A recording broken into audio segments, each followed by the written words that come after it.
All right, guys, so we're underneath this truck, got the pan off of this 68rc.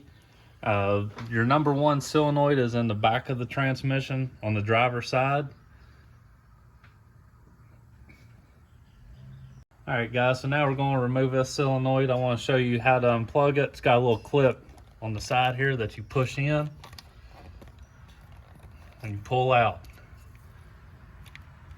Then you got your 10mm bolt right here. It's just that easy.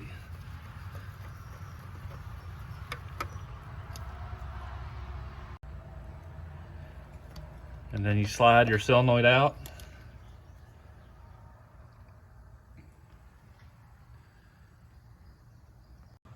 And make sure that once you get that solenoid out of the way, you kind of inspect all your wiring. Make sure that there's no wires rubbing up against the metal or anything that's causing that code to pop up. Okay, we're ready to install this new solenoid. It just slides in as easy as it slid out. There. Get our 10mm bolt.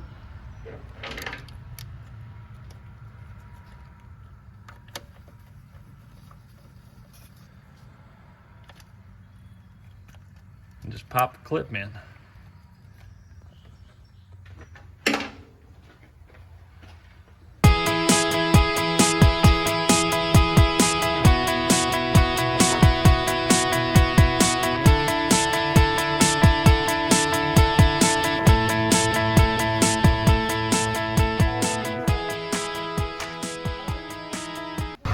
Alright guys, so the customer said that he had to drive it for a couple of days before the code would come back in. We're going to erase the codes, give this truck back to him, let him drive around. If you see this video on her, it means it fixed it.